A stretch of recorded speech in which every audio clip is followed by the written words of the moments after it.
총리까지 지낸 분이 하신 말씀이라고는 참으로 믿기 어렵습니다. 내년에도 513조 5천억 원의 슈퍼 예산을 편성했습니다. 그런데 그중에 60조 원은 적자 국채를 발행해서 확보하겠다는 것입니다. 빈놀이 하겠다는 것입니다. 이게 국민 세금을 이용한 부도덕한 매표행위가 아니면 뭐겠습니까?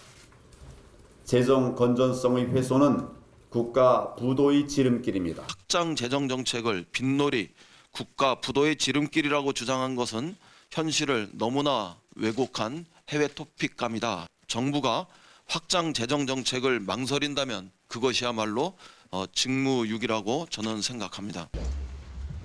오히려 제가 이렇게 지켜보니까 좀 염치가 없다. 어제 자유한국당의 황교안 대표께서 내년도 예산에 대해서 빚놀이를 하겠다는 것이다.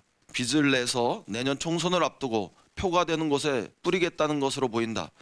국민 세금을 이용한 부도덕한 매표 행위 아니면 뭐겠냐. 국가 부도의 지름길, 집권당의 매표에 장래 세대의 미래가 참 암울해지고 있다라고 최고위원회에서 발언하셨답니다. 총리까지 지낸 분이 하신 말씀이라고는 참으로 믿기 어렵습니다.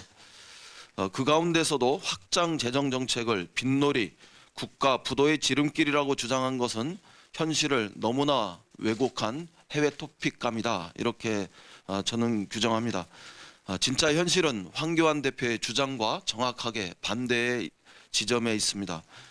우리나라의 재정 건전성은 세계 최고의 수준이고 확장 재정은 세계 경제기구가 이구동성으로 우리 정부에 권하는 정책입니다.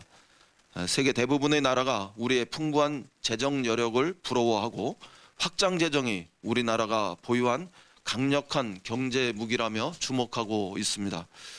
우리 예산이 빚놀이고 국가 부도 지름길이면 OECD 국가들은 모두 이미 오래전에 국가 부도가 났어야 합니다. 이런 상황에서 정부가 확장 재정 정책을 망설인다면 그것이야말로 직무유기라고 저는 생각합니다. 진짜 매표 예산을 추진하는 곳은 바로 자유한국당입니다. 지난 6월 당정이 이장 통장 처우 개선을 위해 수당 50%를 올린 바 있습니다. 그때 자유한국당은 총선용 현금 뿌리기라며 맹렬히 반대했었습니다. 그런데 지금 11일 느닷없이 올해 올린 수당을 다시 2배로 또 올리자는 주장을 자유한국당이 했습니다. 아무 설명도 없이 불과 5달 만에 손바닥 뒤집듯이 정반대 주장을 들고 나온 것입니다. 그때와 지금 상황이 달라진 것은 선거를 앞두고 있다는 것 말고는 하나도 없습니다. 이런 게 바로 황교안 대표께서 주장하는 선거용 매표 예산의 생생한 사례입니다. 자유한국당에게 제안합니다. 국민이 요구하는 것은 치열한 민생 예산 경쟁입니다. 낭비성 예산은 철저히 깎고 생산적 예산은 확실하게 지켜내야 합니다. 민주당은 선심 예산을 막자는 야당의 제안은 수용하겠습니다. 그러나 반대로 어르신과 서민을 위한 일자리 예산 같은 생산적 예산에 대해서는 더 효과적인 집행 방안을 놓고 여야가 치열하게 경쟁해야 합니다. 막무가내 삭감, 무조건 삭감은 더 이상 안 됩니다. 일자리 예산은 삭감의 대상이 아니라 어떻게 더 효과적으로 쓸 수 있는지가 여야 간에 치열하게 경쟁해야 하는 마땅한 생산적 예산이라는 점을 분명히 말씀드립니다. 그러나 한 달 위험 수당은 약 6만 원에 불과한데 했을 때 가장 먼저 달려와서 우리 국민의 목숨을 걸